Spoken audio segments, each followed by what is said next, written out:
My name is Michael Kennedy, and I'm an attorney and senior partner at Estelle and Kennedy, a full-service law firm with offices in Upland, Los Angeles, and Mission Viejo, California.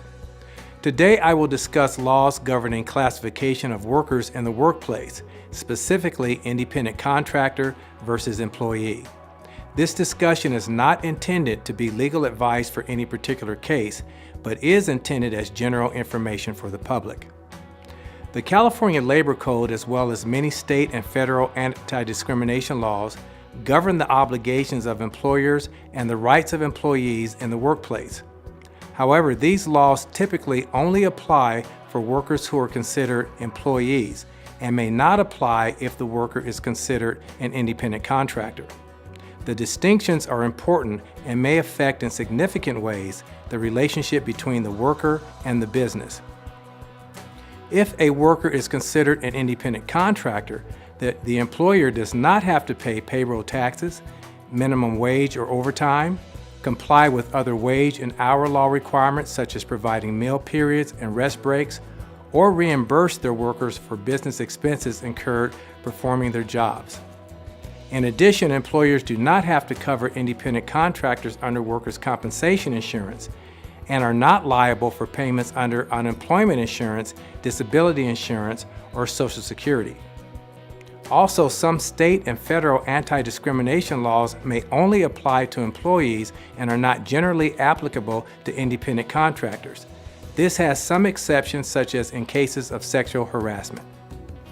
So, the determination of when a worker is legally considered to be an employee as opposed to being deemed an independent contractor is an important and threshold issue to be determined in any labor and employment case.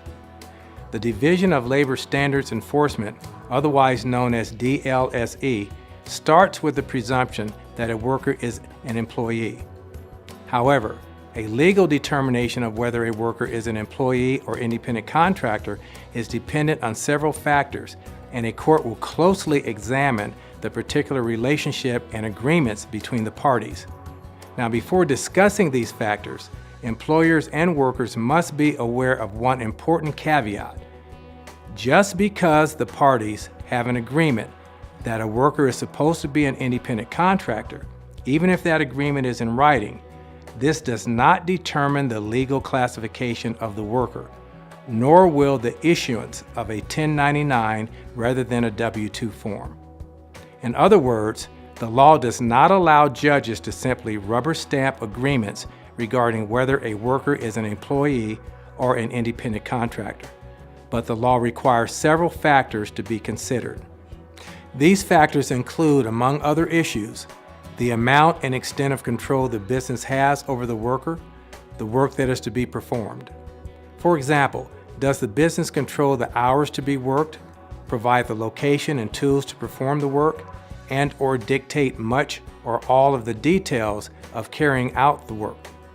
This includes whether the business has the right to terminate the relationship at will, that is, without cause, which, if true, tends to show that the worker is an employee. The general rule is that an individual is an independent contractor if you, the person for whom the services are performed, has the right to control or direct only the result of the work, and not what will be done and how it will be done, or the method of accomplishing the result. Does the worker have a business that is separate from that of the business where the services are being performed?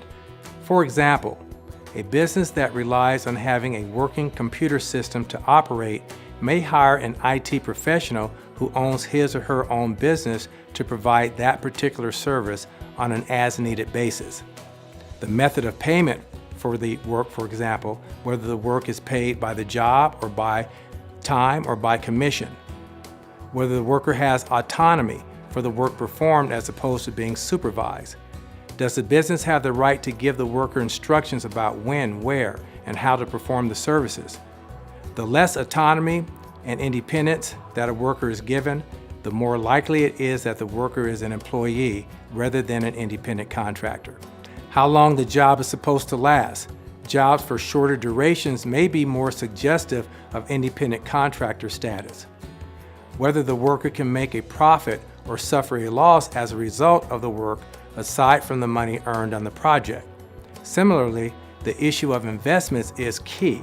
For example, does the worker have an investment in the equipment and the facilities used to do the work?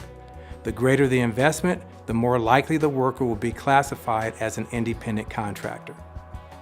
These are just some of the variables that both businesses and workers must consider when assessing their respective obligations and legal rights concerning proper worker classification as employee or independent contractor.